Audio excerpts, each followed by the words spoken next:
সুপ্রিয় শিক্ষার্থীবৃন্দ, সকলকে আসসালামু আলাইকুম। আজকে আমি লাইভ ক্লাস নেওয়ার জন্য মাস্টার্স শ্রেণীর লাইভ ক্লাস নেওয়ার জন্য উপস্থিত হয়েছি।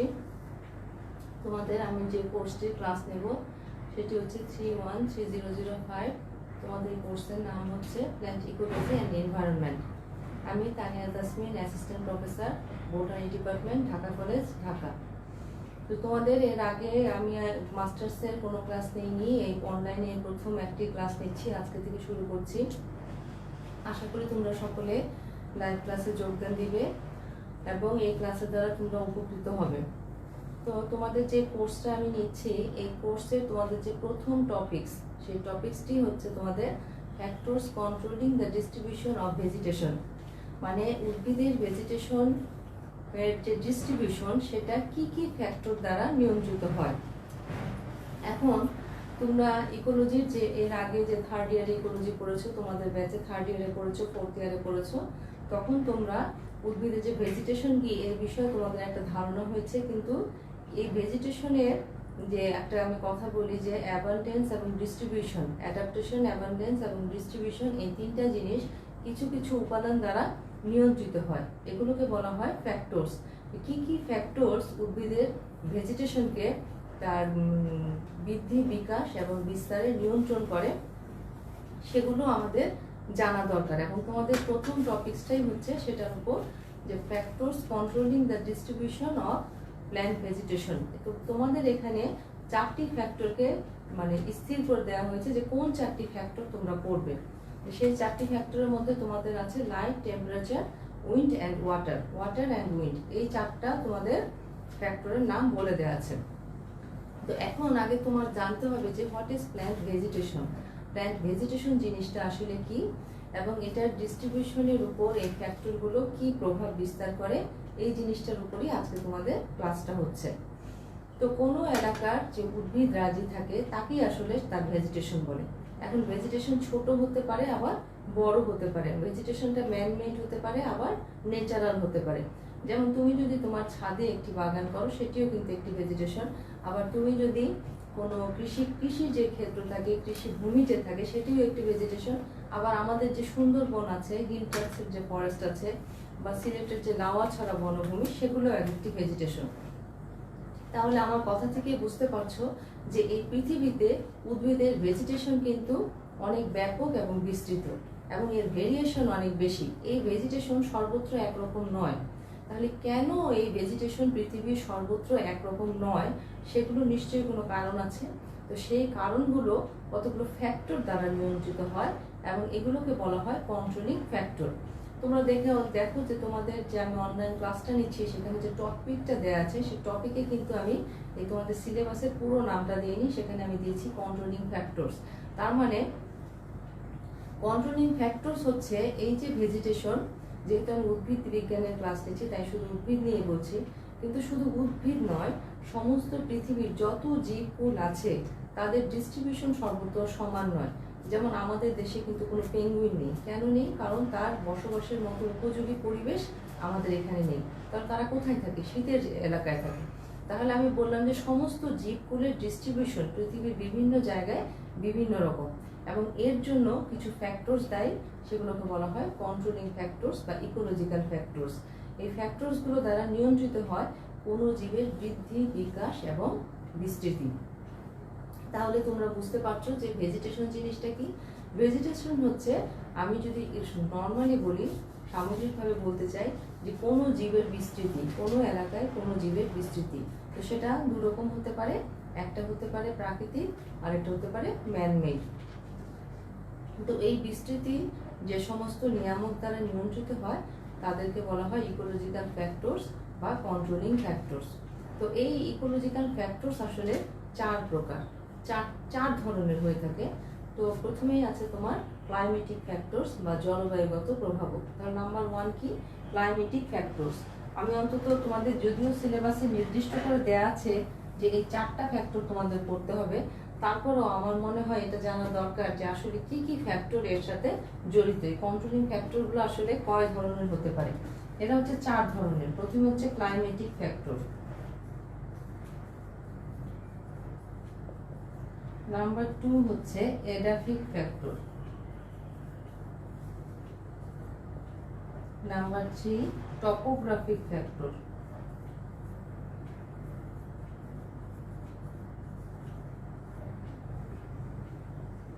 নাম্বার 4 বায়োটিক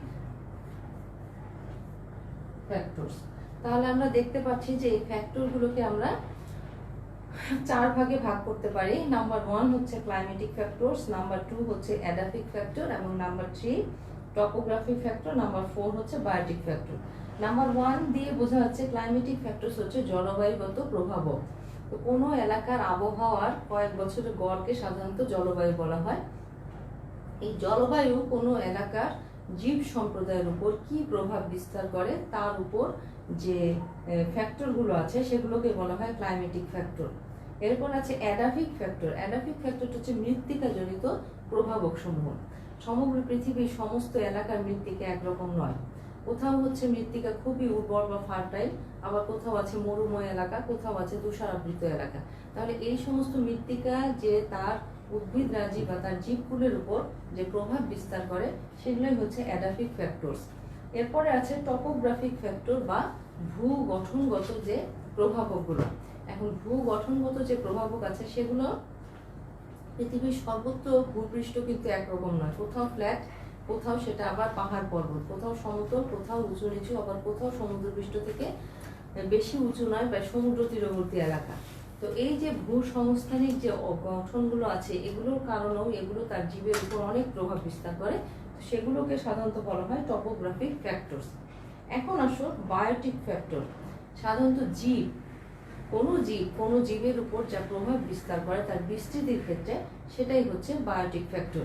এখানে জীব কিভাবে তার পরিবেশে অন্য জীবের উপর প্রভাব বিস্তার করে তার ডিস্ট্রিবিউশনে এখানে সাধারণত এই বিষয়গুলো নিয়ে পড়ানো হয়। এখন তোমাদের টপিকের মধ্যে যে 4টি নাম দেওয়া আছে সেটা হচ্ছে light, temperature, water and wind. এই 4টি ফ্যাক্টরি আসলে আমি যদি খেয়াল করে থাকি দেখা যায় 4টি ফ্যাক্টরি এই ক্লাইমেটিক ফ্যাক্টরের অন্তর্গত। তাহলে জলবায়ুগত যে প্রভাবক সেই প্রভাবকগুলোই তোমার সিলেবাসের অন্তর্ভুক্ত।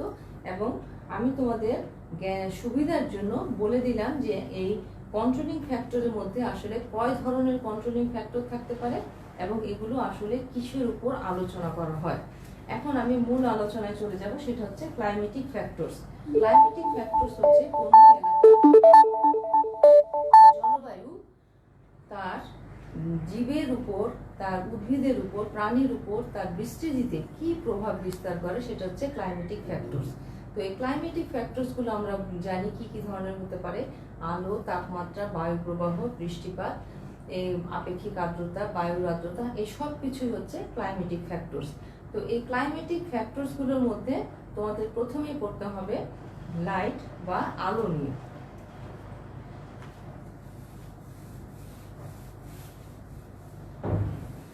তো আমাদের প্রথম টপিকই হচ্ছে লাইট। 1 নম্বর টপিক হচ্ছে আমাদের লাইট।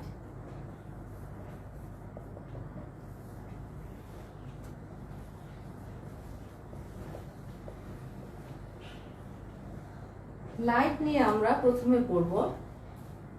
তো লাইট নিয়ে আমরা পড়তে গেলে আমাদের প্রথমে আগে জানতে হবে যে পৃথিবীতে যে সমস্ত শক্তি, আলোক শক্তি, আলোর যে উৎস তার একমাত্র উৎস কিন্তু সূর্য।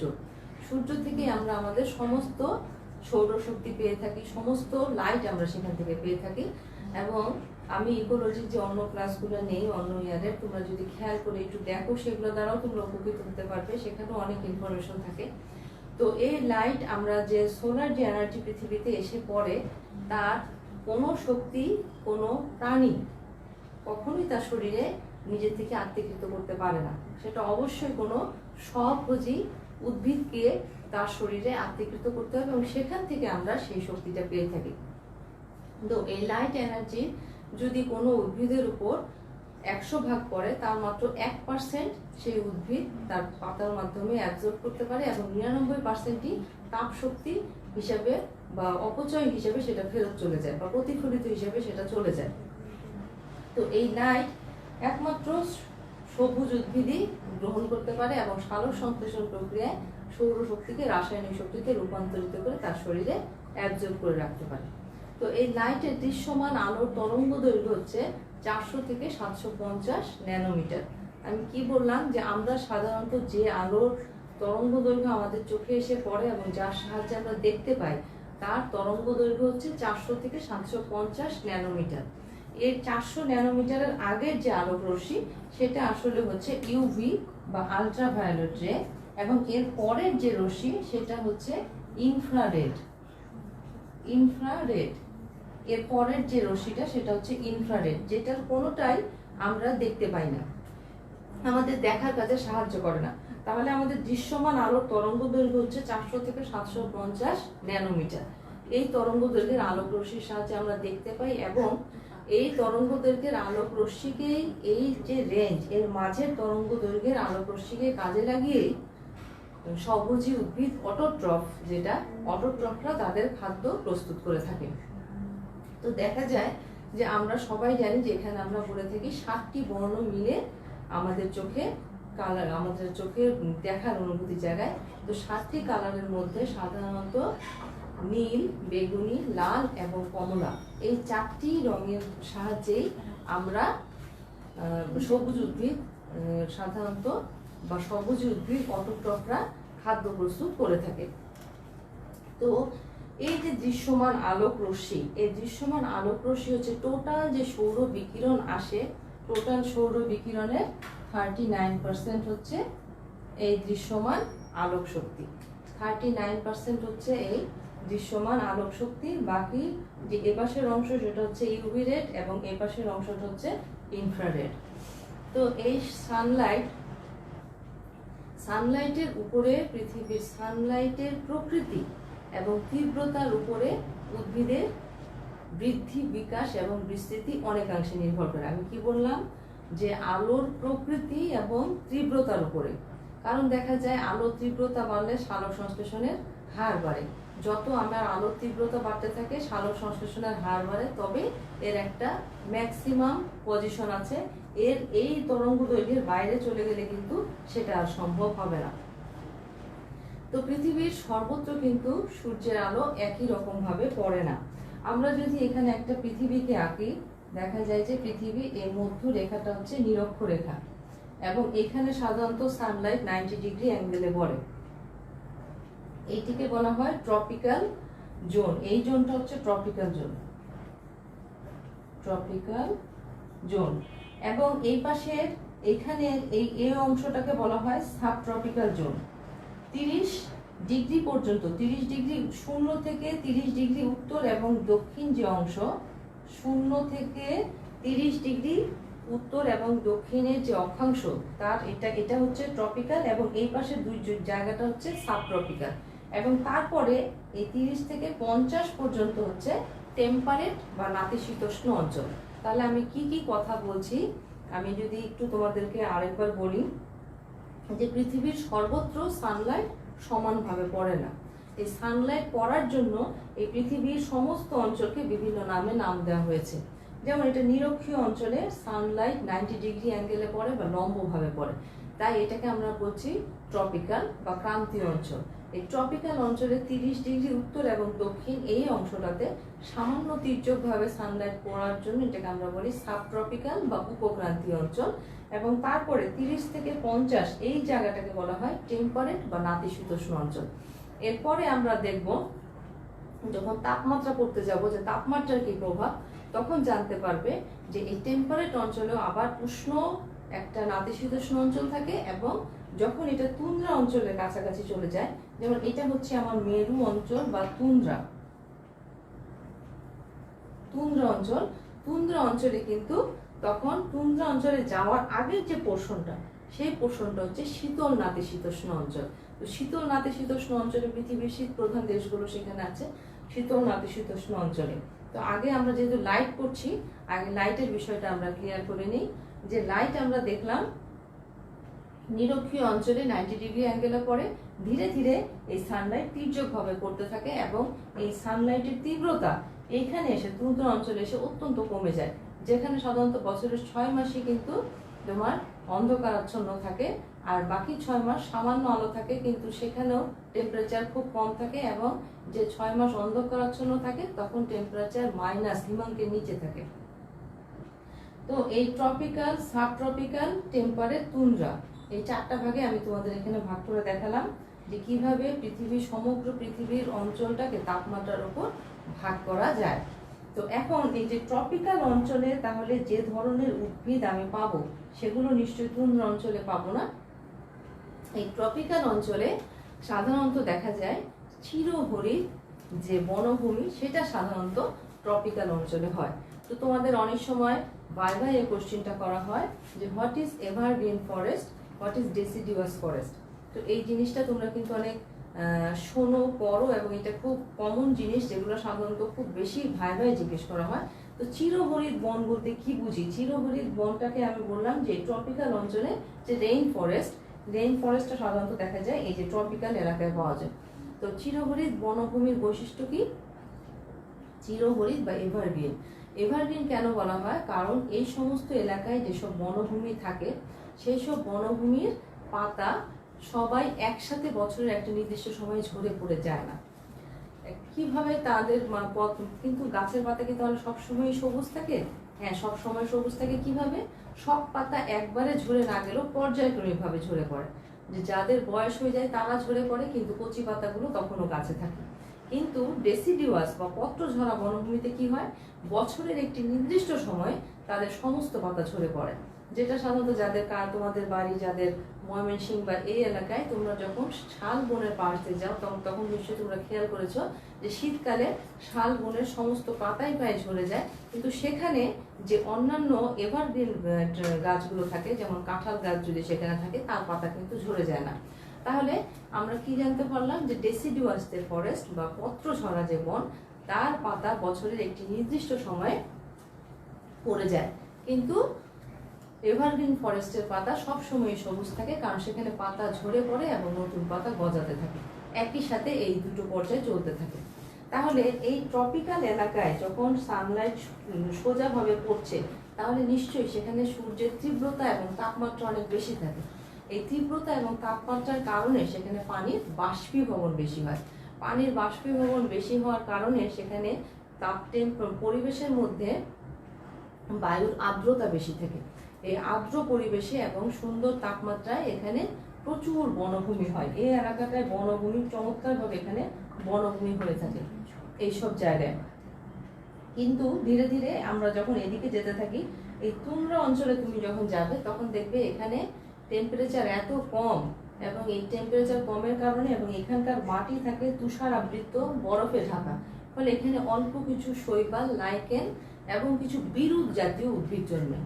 আর যখন আমি নাতিশীতোষ্ণ অঞ্চলে যাব, নাতিশীতোষ্ণ অঞ্চলে কিছু মিক্সড ফরেস্ট পাওয়া যায়, মিশ্র বনভূমি পাওয়া যায়, তৃণভূমি পাওয়া যায়, পাইন বনভূমি পাওয়া যায়। পাইন বনভূমিটা কোথায় পাওয়া যায়?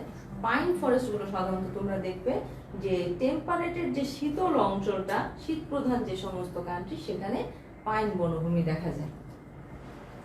এবং এই তাপমাত্রা উদ্ভিদের প্রসেদন, পুষ্পায়ন, অঙ্কুরোদ্গম, পত্ররন্ধ্রের খোলা এবং বন্ধ হওয়া, তোমাদের এটার উপর একটা টপিকসে আছে স্টোমাটাল মুভমেন্ট, যে কখন পত্ররন্ধ্র খুলবে এবং কখন বন্ধ হবে। এই জিনিসগুলোর উপর তাপমাত্রা বা এই যে লাইট প্রচুর প্রভাব বিস্তার করে। বিশেষ করে অঙ্কুরোদ্গম এবং পুষ্পায়নের উপর লাইট একটা বিরাট প্রভাব বিস্তার করে। কিভাবে? একটা ছোট্ট উদাহরণ দিলে তোমরা বুঝতে পারবে যে ঋতুভেদে কিন্তু বিভিন্ন সময় বিভিন্ন ফুল ফুটে থাকে। তাহলে ঋতুভেদে এই যে ফুল ফুটে থাকে এর সাথে একটা লাইটের সম্পর্ক আছে, কারণ বিভিন্ন ঋতুতে এই লাইটের ডেনসিটি বিভিন্ন রকম হয়। তো এর উপর দেখা যাচ্ছে যে বীজের অঙ্কুরোদ্গম, পুষ্পায়ন, তার পত্ররন্ধ্রের খোলা এবং বন্ধ হওয়া, প্রসেদন, এই জিনিসগুলো লাইটের উপর নির্ভর করে। দেখা যায় যে লাইটের তীব্রতা বেড়ে গেলে প্রসেদনের হার বেড়ে যায়। আবার আমি একটা জিনিস বলি যে রেইন ফরেস্টে সাধারণত আমরা ক্যানোপি দেখতে পাই। তো ক্যানোপি সৃষ্টি হওয়ার কারণে তোমাদের এটা আমি আগের ক্লাসে পড়িয়েছি, 4th ইয়ারে পড়িয়েছি, 3rd ইয়ারে পড়েছি হোয়াট ইজ ক্যানোপি। তারপর আমি বলছি যে ক্যানোপি হচ্ছে বড় বড় বনভূমিতে গাছগুলো যে আচ্ছাদনের সৃষ্টি করে, যে চাঁদোয়া সৃষ্টি করে, তাকে বলা হয় ক্যানোপি। এখন এই ক্যানোপি সৃষ্টির কারণে এখানে একটা প্ল্যান্টের স্তরায়নের সৃষ্টি হয়। তাহলে স্তরায়নটা কি, যে ওই ছায়ার নিচে যে উদ্ভিদগুলো জন্মাবে তারা হচ্ছে ছায়াপ্রেমী। এই ছায়াপ্রেমী উদ্ভিদগুলো জন্মাবে এবং মাটির সাথে লেগে থাকবে কিছু শৈবাল, ছত্রাক, বায়োফাইটা, টেরিডোফাইটা। তাহলে এই যে স্তরায়নটা, এই স্তরায়নটা কিন্তু লাইট দ্বারা নিয়ন্ত্রিত হয়, কারণ ওই সমস্ত উদ্ভিদের লাইট কম লাগে বলেই তারা নিচে বেঁচে থাকতে পারে। তো এখানে আমি দেখলাম যে আমার আলো পছন্দ করে এমন কিছু উদ্ভিদ আছে এবং কম আলো পছন্দ করে এমন কিছু উদ্ভিদ আছে। তো এই দুই শ্রেণীর উদ্ভিদকে আমি দুটো নাম দিতে পারি। একটা নাম দেই আমি হেলিওফাইটস, হেলিওফাইটস, আরেকটা হচ্ছে স্কায়োফাইটস। তো এই এরা হচ্ছে আলো প্রেমী, এরা আলো পছন্দ করে। আর স্কায়োফাইটস এরা হচ্ছে অন্ধকার বা অন্ধকার পছন্দ করে, অন্ধকারে এরা বেঁচে থাকতে পারে, কম আলোতে বেঁচে থাকতে পারে এমন উদ্ভিদ হচ্ছে স্কায়োফাইটস। এখন তোমরা জীববিজ্ঞানে একটা শব্দ পাবে, সেটা হচ্ছে ফ্যাকাল্টেটিভ। ফ্যাকাল্টেটিভ শব্দটার অর্থ হচ্ছে এখানে সুবিধাবাদী। তো কিছু উদ্ভিদ আছে এখানে সুবিধাবাদী, তো সেটাতে আমি পরে যাচ্ছি। আগে বলছি কারা হেলিওফাইটস। যে সমস্ত উদ্ভিদ হেলিওফাইটস তাদের কাণ্ড খুবই শক্ত মজবুত হয়, পাতাগুলো পুরু এবং রোমশ হয় এবং গাঢ় সবুজ বর্ণের হয়। এই যে হেলিওফাইটস গুলো যারা আলোক প্রেমী, তাদের পাতা হয় গাঢ় সবুজ, পুরু, রোমশ এবং পাতা বেশ পুরু হয় আর কাণ্ড কাস্টল হয়। আর যারা স্কায়োফাইটস এরা সাধারণত কাণ্ড দুর্বল হয়, লতানো টাইপের উদ্ভিদ হয় এবং মাটির কাছাকাছি থাকে, এরকম উদ্ভিদ হচ্ছে স্কায়োফাইটস। এদের পাতা মানে হালকা সবুজ কালারের এবং পাতা কখনোই অত্যধিক পুরু এবং শক্ত হয় না। তো এই সমস্ত উদ্ভিদের ক্ষেত্রে আমি যেহেতু বললাম কাণ্ড শক্ত বেশি হয়, তাহলে বোঝাই যাচ্ছে তোমাদের একটি কমন হেলিওফাইটস হচ্ছে পুঁই শাক। দেখবে পুঁই শাক কিন্তু খুবই আলো পছন্দ করে। এই পুঁই শাক একটা হচ্ছে হেলিওফাইটস, এটাই। তারপরে বড় বড় যে বৃক্ষ সেগুলো কিন্তু স্কায়োফাইটস হচ্ছে তোমাদের মস, ফার্ন, অধিকাংশ বায়োফাইটস আর টেরিডোফাইটস, তবে কিছু সপুষ্পক উদ্ভিদও আছে স্কায়োফাইটস। তো এই সমস্ত উদ্ভিদের কথা যেহেতু বললাম যে এদের কাণ্ড মজবুত হয়, তাহলে বোঝাই যাচ্ছে যে এখানে যান্ত্রিক টিস্যু বা যান্ত্রিক কলা এখানে বেশি থাকে, এখানে যান্ত্রিক কলা কম থাকে। এবং এদের যে পাতার অন্তর্গঠন যদি আমি দেখি, তাহলে এদের পাতার অন্তর্গঠন দেখা যায় যে এখানে প্যালিসেড প্যারেনকাইমার পরিমাণ বেশি আর এখানে স্পঞ্জি প্যারেনকাইমার পরিমাণ বেশি। তা আমি কি বললাম যে এখানে প্যালিসেড প্যারেনকাইমার পরিমাণ বেশি এবং এখানে স্পঞ্জি প্যারেনকাইমার পরিমাণ বেশি। এরা অধিকাংশ ক্ষেত্রে শাখা প্রশাখা বেশি থাকে, এখানে শাখা প্রশাখা কম থাকে এবং এদের ফুল ফল বেশি হয়, এদের ফুল ফল কম হয়। বৃক্ষ জাতীয় অধিকাংশ উদ্ভিদই হচ্ছে হেলিওফাইটস। এখন আমি যে তোমাদের বললাম যে পুঁই শাকের কথা, সেটা আসলে একটি সুবিধাজনক বা সুবিধাবাদী হেলিওফাইটস, মানে ফ্যাকাল্টেটিভ। তারা আলোতে জন্মাতে পছন্দ করে কিন্তু তারা ছায়াতেও মোটামুটি বেঁচে থাকতে পারে। আবার কিছু ফ্যাকাল্টেটিভ স্কায়োফাইটসও আছে যারা ছায়ায় থাকে কিন্তু আলো পেলেও তারা বেঁচে থাকতে পারে। এমন কিছু অর্কিড আছে যারা ছায়ায় বেঁচে থাকতে পারে, আবার আলো দিলেও তাদের কোনো সমস্যা হয় না। তো এই সমস্ত উদ্ভিদের ক্ষেত্রে একটা মেজর পার্থক্য হচ্ছে যে হেলিওফাইটসের পাতা বেশিরভাগ ক্ষেত্রেই বিষম পৃষ্ঠ হয়। পাতার শুধুমাত্র এক পৃষ্ঠে বা নিম্নতলে দেখা যায় যে স্টোমাটা বা পত্ররন্ধ্র থাকে, কিন্তু স্কায়োফাইটসের উভয় পৃষ্ঠেই পত্ররন্ধ্র দেখা যায়। তাহলে এই তফাৎগুলোর দ্বারা তোমরা বুঝতে পারছো যে কিভাবে লাইটের কারণে এই যে উদ্ভিদের ডিস্ট্রিবিউশন বিভিন্ন পরিবেশে বিভিন্ন রকম হয়ে থাকে। তাহলে এখানে যে তোমাদের টপিকসটা আছে factors controlling the distribution of vegetation, যে আমি তোমাদের পৃথিবীর একটি চিত্র এঁকে বোঝাতে চেষ্টা করেছি কোথায় ট্রপিক্যাল, কোথায় সাব ট্রপিক্যাল, কোথায় টেম্পারেট এবং কোথায় টুন্ড্রা। এখন এর দ্বারাই বোঝা যাচ্ছে যে তাপমাত্রার কারণে এই সমস্ত এলাকায় কিভাবে আলোর কারণে কিভাবে আলো পতিত হয় তার উপর ভিত্তি করে এই জোনগুলোর নামকরণ করা হয়েছে এবং এর উপর উদ্ভিদের বিস্তৃতি কিভাবে নির্ভর করে। এখন আসো আমাদের নেক্সট পয়েন্ট হচ্ছে তাপমাত্রা বা টেম্পারেচার।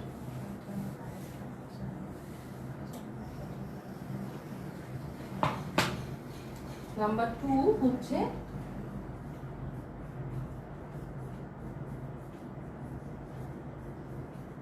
টেম্পারেচার। যখনই কোথাও আলোর তারতম্য হবে তখন সেখানে অবশ্যই তাপমাত্রার তারতম্য হবে। যখন আমি পৃথিবীর এই যে বিভিন্ন জায়গাগুলো দেখালাম নিরক্ষীয় অঞ্চল, এর থেকে যখন আমি উত্তরে যাব এবং দক্ষিণে যাব, ক্রমান্বয়ে যখন আমার সূর্য রশ্মি লম্ব থেকে এভাবে খাড়াভাবে পড়তে তির্যকভাবে পড়তে থাকবে, তখন দেখা যাবে যে সূর্যের আলোর এই কম বেশির কারণে এখানকার তাপমাত্রা ভ্যারিয়েশন করতে থাকবে এবং দেখা যায় যে 0 ডিগ্রি থেকে 50 ডিগ্রি সেন্টিগ্রেডের মধ্যে এর নিচে এবং এর উপরে সাধারণত উদ্ভিদ খুব একটা বেশি বেঁচে থাকতে পারে না। 0 ডিগ্রি সেন্টিগ্রেডের নিচেও যেমন তারা পছন্দ করে না, মারা যায়, ঠিক তেমনি 50 ডিগ্রি সেন্টিগ্রেডের উপরেও এই টেম্পারেচারটা হচ্ছে ম্যাক্সিমাম। এর উপরে গেলে উদ্ভিদের জন্য সেটা হার্মফুল হয়ে যায় এবং সে মারা যেতে পারে। স্যালিসবারির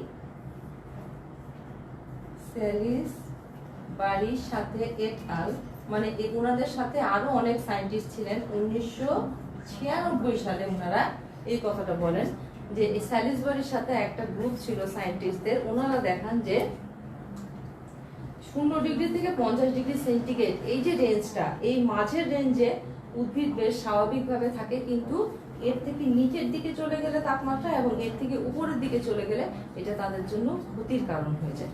সাধারণত দেখা যায় যে ট্রপিক্যাল এলাকায় যেখানে সানলাইট যে খারাপভাবে পড়ে, সেখানে আমি আগেই বলেছি যে রেইন ফরেস্ট এখানে থাকে, চিরহরিৎ বনটা যেটা সেটা থাকে, এবং তারপরে যে সাব ট্রপিক্যাল এবং টেম্পারেট সেই জায়গায় মধ্যম টেম্পারেচার থাকে। তাহলে আমি কি বললাম, সাব ট্রপিক্যাল এবং উষ্ণ নাতিশীতোষ্ণ অঞ্চল। নাতিশীতোষ্ণ অঞ্চলকে কিন্তু আসলে দুই ভাগে ভাগ করা যায়।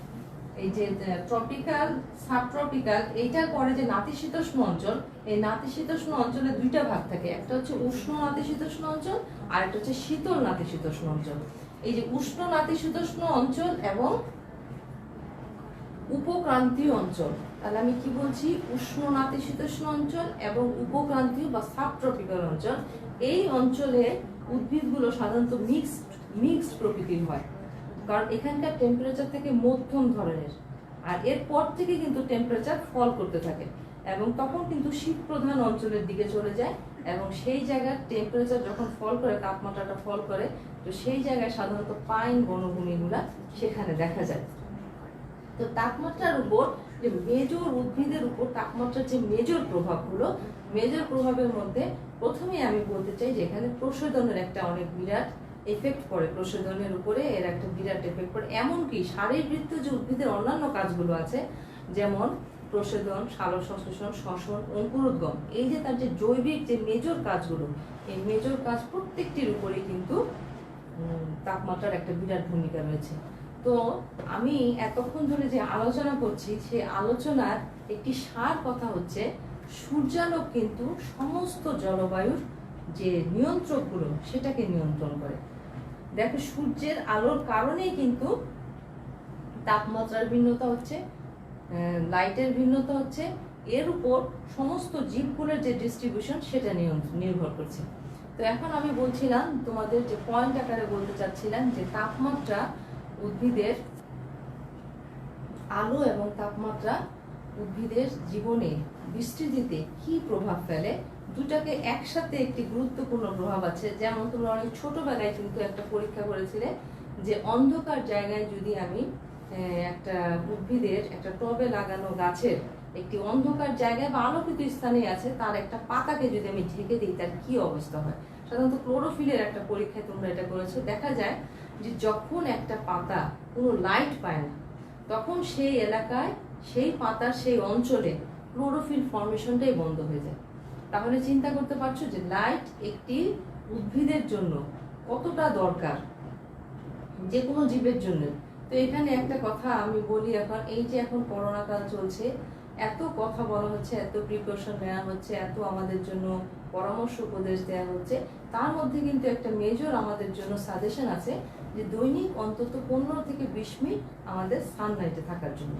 তো এই সানলাইটে আমরা কেন থাকবো সেটাও বলে দেওয়া হচ্ছে, যাতে আমাদের ভিটামিন ডি আমাদের শরীরে উৎপন্ন হতে পারে। তাহলে আমরা দেখতে পাচ্ছি যে সানলাইট এই জীবগুলোর জন্য কতটা উপকারী।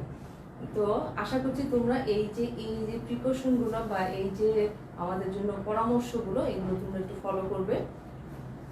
তো আমি যেটা বলছিলাম যে কোনো একটি উদ্ভিদের কিছু অংশ যদি আমি পরীক্ষামূলকভাবে ঢেকে রাখি, দেখা যায় যে লাইটের অভাবে সেখানে ক্লোরোফিল ফর্মেশন হয় না।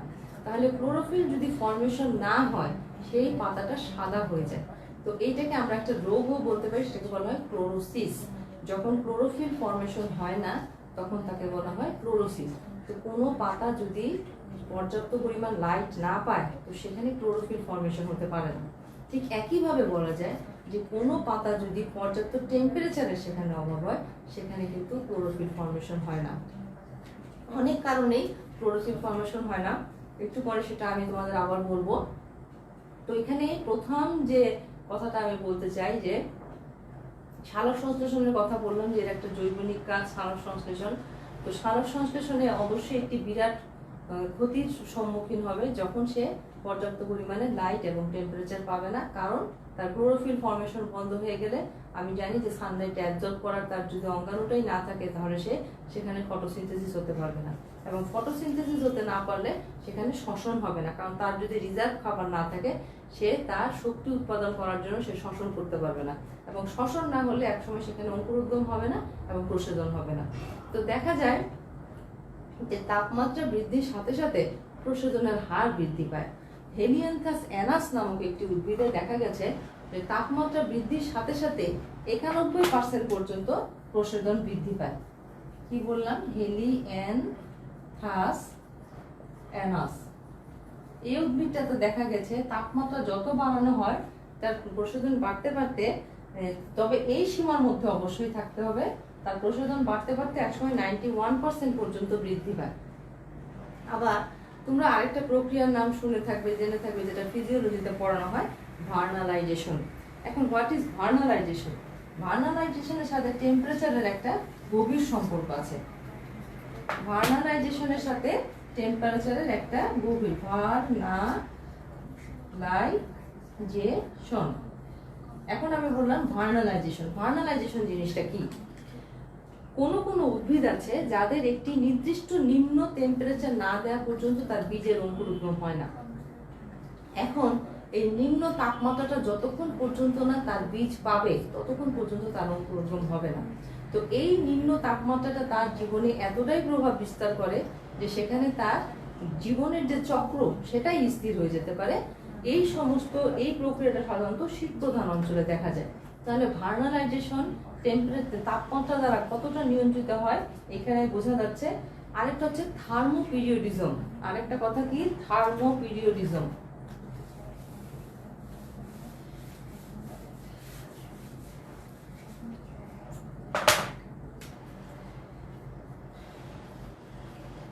থার্মোপিরিয়ডিজম। এখন এই থার্মোপিরিয়ডিজম জিনিসটা কি? এইটা থার্মোপিরিয়ডিজম হচ্ছে একটি বিশাল এবং ব্যাপক জিনিস।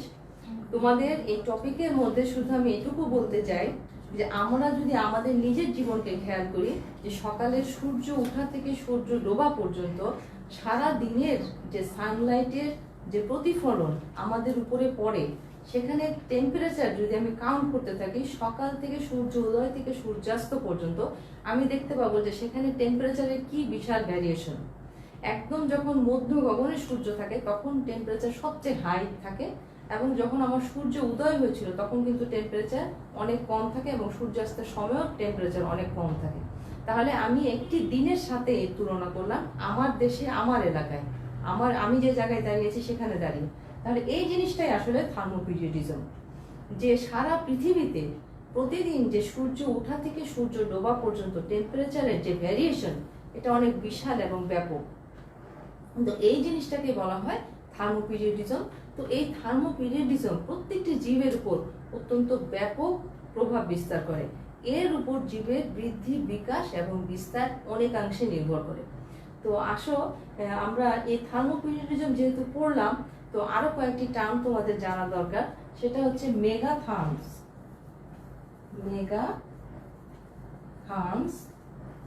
মেজোথার্মস,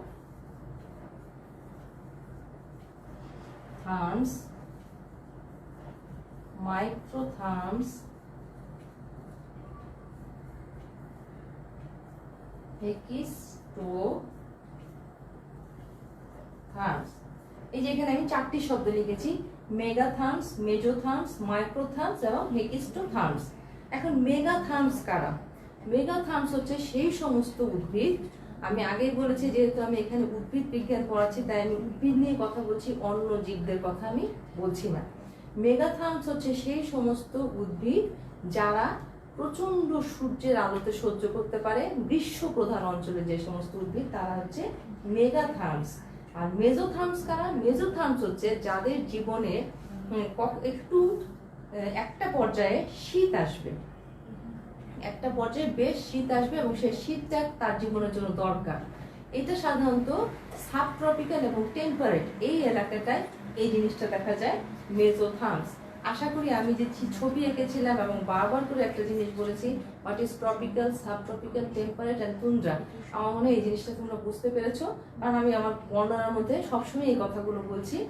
যে তাহলে মেগাথার্মস হচ্ছে যারা ট্রপিক্যাল এলাকার উদ্ভিদ, গ্রীষ্ম প্রধান অঞ্চলের উদ্ভিদ, তারা হচ্ছে মেগাথার্মস। মেজোথার্মস হচ্ছে যারা সাবট্রপিক্যাল এবং টেম্পারেট এই এলাকাটায় মিশ্র অবস্থায় থাকে, তারা হচ্ছে মেজোথার্মস। মাইক্রোথার্মস হচ্ছে যারা, আমি একটু আগেই বলেছি টেম্পারেট অঞ্চলকে দুই ভাগে ভাগ করা যায়, একটা হচ্ছে উষ্ণ টেম্পারেট আর একটা হচ্ছে শীতল টেম্পারেট। তাহলে শীতল টেম্পারেটের যে উদ্ভিদগুলো তারা হচ্ছে মাইক্রোথার্মস, যারা শীত তাপমাত্রাটা সহ্য করতে পারে, নিম্ন তাপমাত্রা সহ্য করতে পারে। এবং হেকিস্টোথার্মস হচ্ছে তুন্দ্রা এলাকা, সেখানে সাধারণত তেমন কিছুই নেই, অল্প কিছু শৈবাল, ছত্রাক, লাইকেন্স এগুলো আছে। এই সমস্ত উদ্ভিদ হচ্ছে হেকিস্টোথার্মস, যারা অত্যন্ত নিম্ন তাপমাত্রা সহ্য করতে পারে, কিন্তু তারপরেও তাদের মধ্যে কোনো কোল্ড ইনজুরি হয় না। আমি কি বললাম? তারপরেও তাদের মধ্যে কোনো কোল্ড ইনজুরি হয় না। এই যে এখন আমি একটা কথা বললাম কোল্ড ইনজুরি, এখন এটা আমার জানা দরকার যে what is cold injury. Cold injury জিনিসটা কি এবং এটা কাদের হতে পারে? তাহলে কোল্ড ইনজুরি যারা শীত প্রধান এলাকার উদ্ভিদ নয় বা তুন্দ্রা এলাকায় থাকতে পারে না, আমি যদি সেই জায়গায় একটা উদ্ভিদকে লাগিয়ে দিই, সে তো বাঁচবে না, সে ওই নিম্ন তাপমাত্রা সহ্য করতে পারবে না, থাকতেও পারবে না। কিন্তু বৈশ্বিক আমার যে এখন জলবায়ুর পরিবর্তন হচ্ছে, এই পরিবর্তনের কারণে দেখা যাচ্ছে, এখনো আমরা নিউজে দেখতে পাচ্ছি যে যেসব ইউরোপিয়ান কান্ট্রিতে আগে তাপদাহ ছিল না, এটা কিন্তু যে বৈশ্বিক যে আমার জলবায়ুর পরিবর্তন, যে ক্লাইমেট চেঞ্জ, তার কারণে কিন্তু এটা এখন প্রকট আকারে দেখা যাচ্ছে। এই তাপদাহটা কিন্তু আগে ইউরোপিয়ান কান্ট্রিগুলোতে এত ছিল না, এটা এখন ব্যাপকভাবে সেখানে দেখা যাচ্ছে। আবার অত্যধিক টেম্পারেচার ফল, যেটা হিমাঙ্কের খুব নিচে নেমে যাওয়া, যেমন রাশিয়ার কিছু জায়গায় -50°C পর্যন্ত নেমে যাচ্ছে, এই জিনিসগুলো কিন্তু ক্লাইমেট চেঞ্জের জন্য এখন খুব ব্যাপকভাবে দেখা যাচ্ছে। তো আমি রাশিয়ান যে ওইসব এলাকা, সেগুলো কিন্তু শীতল নাতিশীতোষ্ণ এলাকার মধ্যে পড়ে, তারা কিন্তু তুন্দ্রায় পড়ে না। তাহলে সেখানে তো তার কিছু উদ্ভিদরাজি ছিল, পাইন ফরেস্ট গুলো ছিল, তাদের উপর এই নিম্ন তাপমাত্রাটা কি প্রভাব ফেলতে পারে? তাহলে সেখানে আমার কোল্ড ইনজুরি কথাটা সেখানে আসবে, যে এই হঠাৎ করে যখন টেম্পারেচার ফল করে তখন দেখা যায় যে তার ক্লোরোফিল ঠিকমতো ফর্মেশন হতে পারে না। ক্লোরোফিল ফর্মেশন হতে পারে না, অনেক সময় প্রোটোপ্লাজম নষ্ট হয়ে যায়। প্রোটোপ্লাজম নষ্ট হয়ে গেলে সেখানে উদ্ভিদ বাঁচতে পারে না। উদ্ভিদ বাঁচতে পারে না কারণ প্রোটোপ্লাজম নষ্ট হয়ে গেলে, প্রোটোপ্লাজম জীবনের ভৌত ভিত্তি, সেটাই যদি নষ্ট হয়ে যায় তাহলে উদ্ভিদ বাঁচতে পারে না। এছাড়াও উদ্ভিদের যে বাকল থাকে, সেই বাকলে ফাটলের সৃষ্টি হয় বা ক্যান্সারের সৃষ্টি হয়, এগুলোকে সাধারণত আমরা বলে থাকি কোল্ড ইনজুরি। আচ্ছা, এখন আসলে আমি তো অত্যধিক নিম্ন তাপমাত্রার কথা বললাম, আবার যদি টেম্পারেচার খুব রাইজ করে, এই যে আমি বললাম যে ওই সমস্ত শীতের এলাকায় সেই সমস্ত হঠাৎ করে তাপদাহ শুরু হলো, এবং তাপদাহ এটা নিয়েও সালসবেরি কাজ করেছেন যে তাপদাহ যদি 15 মিনিট থেকে কয়েক ঘন্টা পর্যন্ত 5 থেকে 15°C পর্যন্ত বৃদ্ধি পেতে থাকে, তখন দেখা যায় যে একটি উদ্ভিদের এনজাইমের কার্যকারিতা নষ্ট হতে থাকে। তো এনজাইমের কার্যকারিতা নষ্ট হতে থাকলে সেখানে কিন্তু আবার সেই ক্লোরোফিল ফর্মেশনে তার সমস্যা হয়, এবং এখানে দেখা যায় যে তার বাকলে কালো কালো ছোপ ছোপের সৃষ্টি হয়, যেটাকে বলা হয় স্টেম গার্ডেন, যেটাকে বলা হয় স্টেম গার্ডেন, যেটাকে বলা হয় স্টেম গার্ডেন। এবং দেখা যায় যে এই স্টেমটা জায়গায় জায়গায় ফেটে যায়, এটাকে বলা হয় ক্যাঙ্কার। তাহলে ক্যাঙ্কার আমি দেখলাম যে অত্যধিক শীতের কারণেও হতে পারে, আবার যখন টেম্পারেচার খুব হাই হয়ে যায়, যেটা হওয়ার কথা ছিল না, সেটা যখন হয়ে যায় তখনও দেখা যায় যে এক ধরনের ক্যাঙ্কারের সৃষ্টি হয় বা ফাটলের সৃষ্টি হয়। এটাকে বলা হয় সানস্কল্ড। এটাকে বলা হয় SNUSCALD, সানস্কল্ড এটাকে বলা হয়। তাহলে দেখলাম যে এই ধরনের একটা ক্যাঙ্কারের সৃষ্টি হতে পারে। আবার টেম্পারেচার খুব বেড়ে গেলে উদ্ভিদের কিন্তু জীবন আছে, এটা তো আমরা সবাই জানি। মানুষের যেমন হিট স্ট্রোক করে, ঠিক তেমনি তার একটা শক পীড়নের সৃষ্টি হয়। তার একটা শক পীড়নের সৃষ্টি হয় এবং তার দ্বারা কিন্তু উদ্ভিদের শরীরে এক ধরনের ডিহাইড্রেশনের সৃষ্টি হতে পারে। তো সাধারণত দেখা যায় যে ধান গাছ নিয়ে গবেষণা করা হয়েছে এবং দেখা গেছে যে ধান গাছ এই ধরনের শক পীড়ন থেকে বাঁচার জন্য তার শরীরে HSPS নামক এক ধরনের প্রোটিন তৈরি করে এই ধরনের শক পীড়নের হাত থেকে বাঁচার জন্য। তো আমি দেখলাম যে তাপমাত্রা উদ্ভিদের জীবনে কি পরিমাণ প্রভাব বিস্তার করে। এছাড়াও আছে যে বীজের সুপ্তাবস্থা বলে একটা জিনিস আছে। আমরা যদি তোমরা সাধারণত দেখো যে কোনো একটা বীজকে লাগিয়ে দেওয়ার সাথে সাথেই তারপর দিনে নিশ্চয়ই তার থেকে চারা গাছ গজিয়ে যায় না।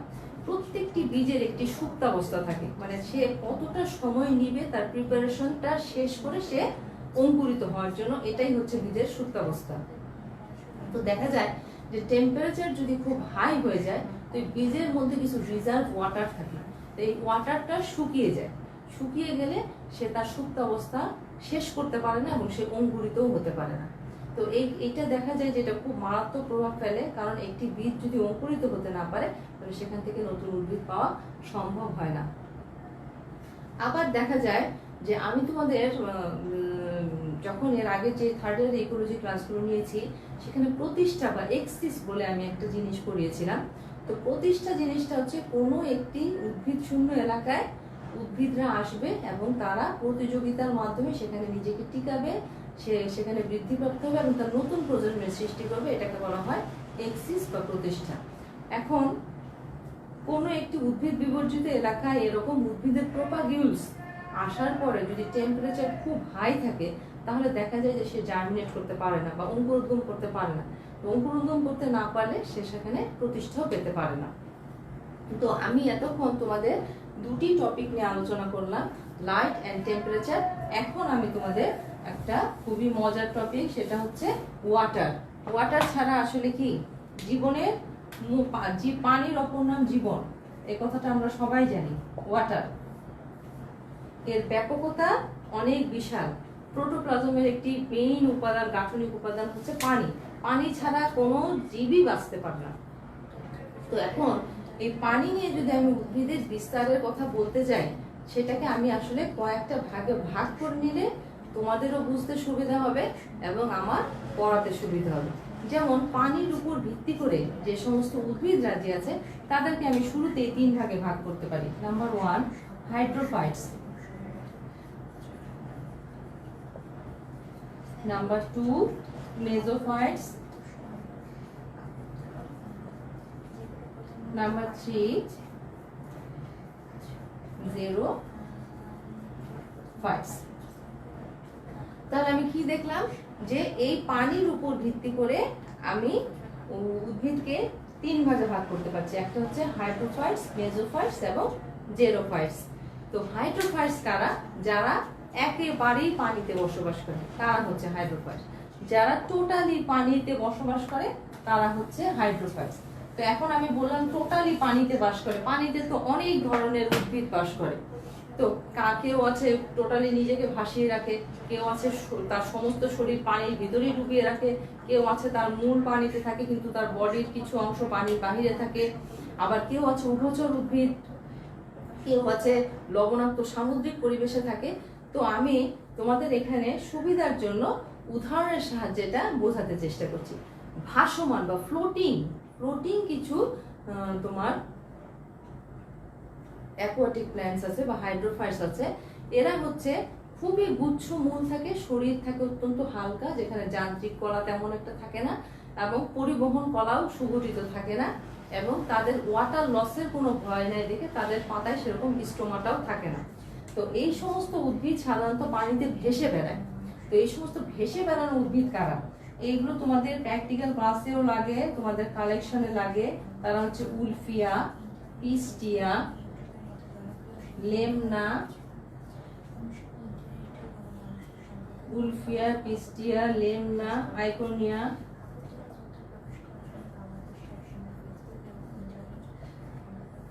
এই সমস্ত উদ্ভিদ সাধারণত পানিতে ভেসে বেড়ায়।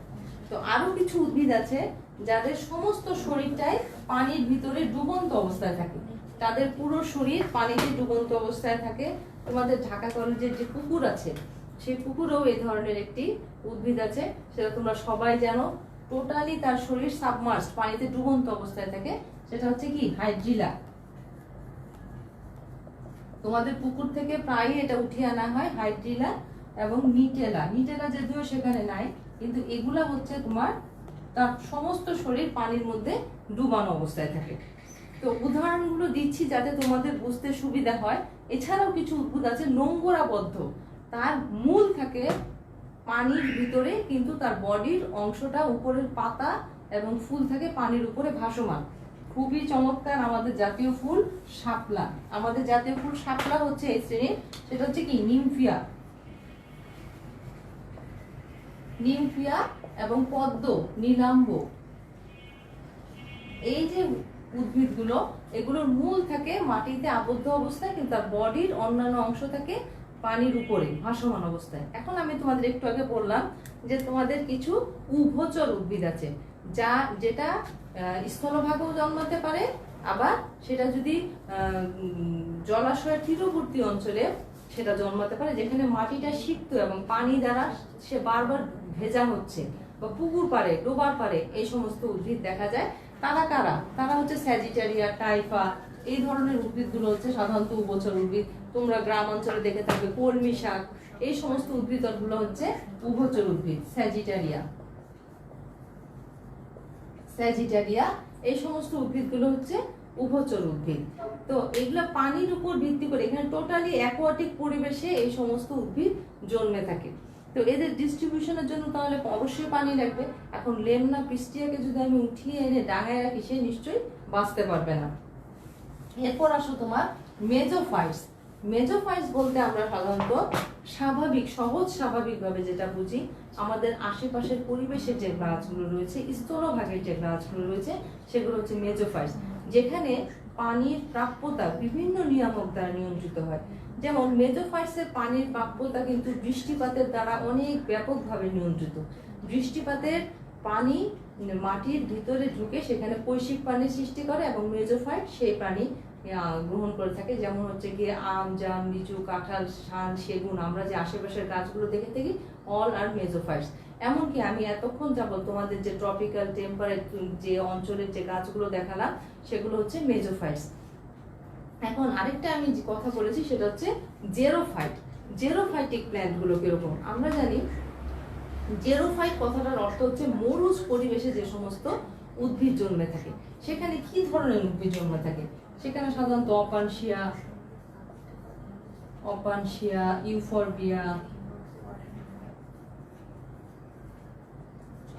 ইউফরবিয়া, অ্যালো, এই সমস্ত উদ্ভিদ মরুজ পরিবেশে জন্মে থাকে। সেখানকার মৃত্তিকা কেমন? সেখানকার মৃত্তিকা বালুময় এবং মাটির অনেক নিচের স্তরে পানি থাকে, ফলে সেখানকার উদ্ভিদগুলোকে কেমন হতে হয়?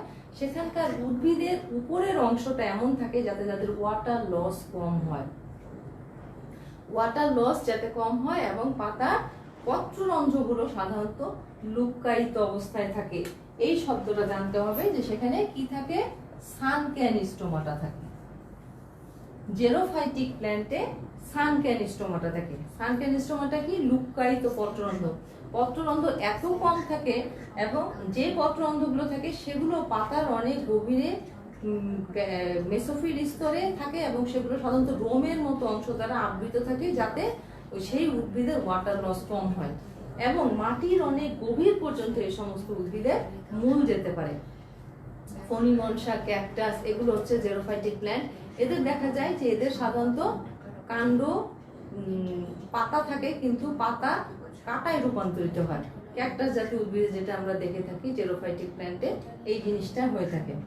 এখন আসো আমি দুইটা জিনিস তোমাদের বলবো। সেটা আরেকটা হচ্ছে এই পানির উপর নির্ভর করে আমরা আরো দুই ধরনের প্ল্যান্টস দেখে থাকি যেগুলো হচ্ছে হ্যালোফাইটস এবং ম্যানগ্রোভ। আমি কি বললাম? হ্যালোফাইটস অ্যান্ড ম্যানগ্রোভ। হ্যালোফাইটস এবং ম্যানগ্রোভ। তো হ্যালোফাইটস কারা? হ্যালোফাইটস হচ্ছে লোনা মাটির উদ্ভিদ, যারা লোনা মাটিতে জন্মায় এমন উদ্ভিদ হচ্ছে হ্যালোফাইটস। কিন্তু ম্যানগ্রোভ কারা? আমাদের দেশে একটি ম্যানগ্রোভ বনাঞ্চল আছে, সবাই জানো, এটা হচ্ছে সুন্দরবন এলাকার একটি বিস্তৃত বনভূমি আমাদের ম্যানগ্রোভ ফরেস্ট। এটা হচ্ছে আমাদের একটি জাতীয় সম্পদ, একটি চমৎকার বনভূমি। আমার মনে হয় বাংলাদেশের সবচেয়ে সুন্দর জায়গা হচ্ছে সুন্দরবন। তো এই ম্যানগ্রোভ ফরেস্ট আর হ্যালোফাইটস এই দুটার মধ্যে তফাৎ কি জানো? all mangroves are halophytes but all halophytes are not mangrove। তাহলে আমি কি বললাম? যে সমস্ত লবণাক্ত মাটিতে জন্মায় এমন উদ্ভিদকে বলা হয় হ্যালোফাইটস, কিন্তু সেই সমস্ত হ্যালোফাইটসই ম্যানগ্রোভ যাদের দৈনিক 2 বার জোয়ার ভাটার পানিতে যারা ডুবে যায় এবং জেগে ওঠে তাই হচ্ছে ম্যানগ্রোভ। তাহলে all mangroves are halophytes but all halophytes are not mangrove। তাহলে ম্যানগ্রোভ ফরেস্টে অবশ্যই দিনে 2 বার জোয়ার ভাটা হতে হবে, তাহলে সেটা হচ্ছে ম্যানগ্রোভ ফরেস্ট। ম্যানগ্রোভ ফরেস্টে আমাদের কি আছে? সুন্দরী গাছ, হেরিটেরিয়া ফর্মস, এক্সোকারিয়া গ্যালোকা, নিপা ফ্রুটিক্যান্স, গোলপাতা, এই যে উদ্ভিদগুলো, এগুলো আমাদের ম্যানগ্রোভ ফরেস্টের উদ্ভিদ। তাহলে এই গেল তোমাদের ওয়াটার, কিভাবে ওয়াটার আমাদের প্ল্যান্টের ডিস্ট্রিবিউশনে প্রভাব ফেলে। এবং আমাদের যে লাস্ট যে টপিক সেটা হচ্ছে উইন্ড বা বায়ু প্রবাহ। উইন্ড বা বায়ু প্রবাহ। এখন আমরা সাধারণত জানি বায়ু উচ্চ চাপযুক্ত এলাকা থেকে নিম্ন চাপযুক্ত এলাকার দিকে প্রবাহিত হয় এবং এর ফলে একটা প্রবল বায়ু প্রবাহের সৃষ্টি হয়। এখন বায়ু প্রবাহ কিন্তু উদ্ভিদের প্রোপাগিউলস জিনিসটা কি? এটা হচ্ছে যে উদ্ভিদ তার শরীরের যে সমস্ত অংশের মাধ্যমে বংশ বিস্তার করতে পারে তাকে বলে প্রোপাগিউলস। তো প্রোপাগিউলস বায়ুর মাধ্যমে যদি বাহিত হয়ে কোনো জায়গায় যায়, সেটার দ্বারা কিন্তু উদ্ভিদ তার বংশের বিস্তৃতি ঘটাতে পারে, তার বিস্তার ঘটাতে পারে। যেহেতু আমার টপিকসটাই হচ্ছে ডিস্ট্রিবিউশন অফ ভেজিটেশন, তাহলে উইন্ড আমার ডিস্ট্রিবিউশনে কি সাহায্য করছে? নাম্বার 1, এখানে বায়ু পরাগী যদি কিছু ফুল থেকে থাকে, বায়ু পরাগী ফুলের ডিস্ট্রিবিউশনে বায়ুই প্রধান ভূমিকা পালন করে থাকে, কারণ এর সাহায্যে এর পরাগরেণু এক জায়গা থেকে আরেক জায়গায় বাহিত হয় এবং এখানে প্রচুর অভিযোজনের সম্ভাবনা আছে এবং এর ফলে উদ্ভিদে অনেক ধরনের ভ্যারিয়েশনের সৃষ্টি হতে পারে। এটাতে গেল বায়ু পরাগী ফুলের ক্ষেত্রে।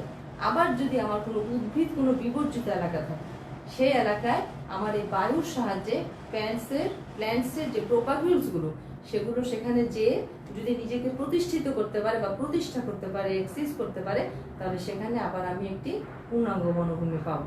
তাহলে বায়ু উদ্ভিদের বিস্তারে অনেক প্রভাব বিস্তার করে। এছাড়া বায়ুর কারণে কিন্তু অনেক সময় অনেক এলাকা উদ্ভিদ শূন্যও হয়ে যায়, যার একটি প্রমাণ দেখা যায় যে সিডরের কারণে কিন্তু আমাদের সুন্দরবনের একটি বিস্তীর্ণ এলাকা একসময় ধ্বংস হয়ে গেছিল, অনেক প্ল্যান্টস সেখানে ডিস্ট্রয় হয়ে গিয়েছিল। তাহলে আমরা দেখতে পাই যে টর্নেডো, সাইক্লোন, এগুলো বায়ু প্রবাহ প্ল্যান্টসের যে ভেজিটেশন, সেই ভেজিটেশনকে ডিস্ট্রয়ও করে দিতে পারে। এছাড়া প্রচন্ড বায়ু প্রবাহ উদ্ভিদের আকৃতিও বিনষ্ট করে দিতে পারে। দেখা গেল যে একমুখী কোনো বায়ু প্রবাহের কারণে কোনো উদ্ভিদের আকৃতি বাঁকা হয়ে যেতে পারে, ঘর্ষণজনিত সমস্যা হতে পারে বায়ু প্রবাহের ফলে। এমনকি বায়ু প্রবাহের একটি ভয়াবহ দিক হচ্ছে যে এর দ্বারা ভূমিক্ষয় হতে পারে। আমার যদি সারফেস এলাকা, ভূপৃষ্ঠের যে উপরিভাগ, সেটি দীর্ঘদিন উন্মুক্ত অবস্থায় থাকে এবং মাটি যদি ভুরভুরে হয়ে যায়, তাহলে সেখানে কিন্তু বায়ু প্রবাহের কারণে প্রচন্ড সয়েল ইরোশন বা ভূমিক্ষয় হতে পারে। এই ভূমিক্ষয়ের একটি খারাপ দিক হচ্ছে যে এর ফলে আমাদের যে ফার্টাইল লেয়ারটা, মৃত্তিকার যে ফার্টাইল লেয়ার, সেটা কিন্তু উপরের স্তরে থাকে। এই ফার্টাইল লেয়ারটা আমার বায়ু প্রবাহের কারণে চলে যেতে পারে। এমনকি বায়ু প্রবাহের কারণে এক জায়গার স্যান্ড বা সয়েল, মৃত্তিকা, বালি, এগুলো আরেক জায়গায় বাহিত হয়ে চলে গিয়ে সেই জায়গাটাকে মরুময় করে দিতে পারে। প্রত্যেক বছর পৃথিবীতে মরুভূমির পরিমাণ কিন্তু বৃদ্ধি পাচ্ছে। কেন? এই কারণে, কারণ এক জায়গার স্যান্ড কিন্তু আরেক জায়গায় ঘুরে যেয়ে মরুময়তাকে বাড়াচ্ছে। তো আমি আমার আজকের এই ক্লাসের মাধ্যমে তোমাদেরকে এই টপিকসটা, তোমাদের যে 1 number topics factors controlling the distribution of vegetation, এটা বোঝানোর চেষ্টা করলাম এবং আশা করি তোমরা বুঝতে পেরেছো। যেহেতু এটা লাইভ ক্লাস হয় এবং এটা ধারণ করা থাকে, তোমরা পরবর্তীতেও এটা শুনে আবার নিজেরাও উপকৃত হতে পারবে। এবং আজকে তোমাদের প্রথম ক্লাস নিলাম, আশা করছি তোমাদের সিলেবাসের বাকি টপিকগুলো আমি পর্যায়ক্রমিকভাবে এগিয়ে যেতে পারবো। তবে ক্লাসগুলো তোমরা অবশ্যই একটু ফলো করবে এবং নিজেরা রিভিউ করবে, নিজেরা একটু পড়বে, তাহলে তোমাদের বুঝতে এবং মনে রাখতে পরবর্তী ক্লাস ফলো করতে সুবিধা হবে। এবং সবাই সুস্থ থাকবে, আমার জন্য দোয়া করবে যেন আমি ভালো থাকতে পারি, তোমাদের ক্লাস নিতে পারি। সবাই সবার জন্য দোয়া করবে। আল্লাহ হাফেজ।